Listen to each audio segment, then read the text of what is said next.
Pemerintah Kota Makassar yang telah menetapkan Makassar melaksanakan pemberlakuan pembatasan kegiatan masyarakat atau PPKM level 2 karena tingkat penularan yang sudah menurun drastis dengan bed occupancy rate BOR 2,5% dan Makassar dinyatakan masuk dalam zona kuning penularan COVID-19 oleh pemerintah pusat. Sejumlah kegiatan masyarakat pun mendapat kebijakan kelonggaran. Salah satunya kegiatan peribadatan yang tidak ada lagi batasan jumlah kapasitas, di mana pemerintah hanya menegaskan agar protokol kesehatan seperti memakai masker, mencuci tangan, dan menjaga jarak tetap diterapkan untuk mengantisipasi penularan gelombang ketiga. Kegiatan zikir dan doa pun digelar jajaran Polres Pelabuhan bersama pemerintah Kota Makassar, masyarakat cinta masjid dan anak-anak dari panti asuhan dengan bentuk syukur dibukanya kembali aktivitas peribadatan, salah satunya masjid dan kegiatan keumatan lainnya.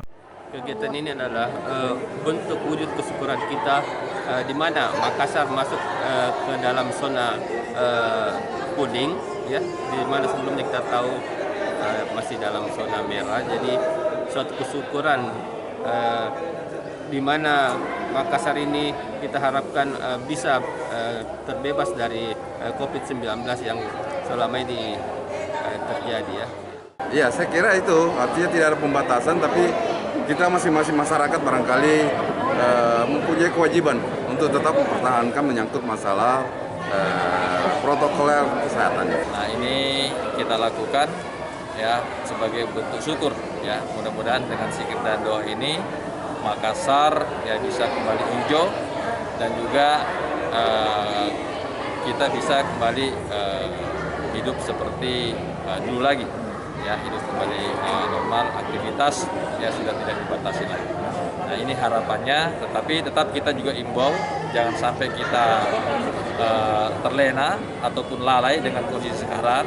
Tetap kita juga jaga protokol kesehatan karena ini sangat penting, dan juga akselerasi vaksinasi ini terus kita lakukan khususnya di Kota Makassar. Bapak Wali Kota sudah punya program, ya, di setiap kelurahan harus 100%. Kegiatan zikir bersama pun memberlakukan protokol kesehatan yang ketat, dibantu dengan anggota kepolisian yang melakukan pengawasan agar tidak terjadi euforia masyarakat dalam menggelar kegiatan meskipun Makassar sudah berstatus zona kuning. Ira, Fajar TV dan Fajar Radio melaporkan.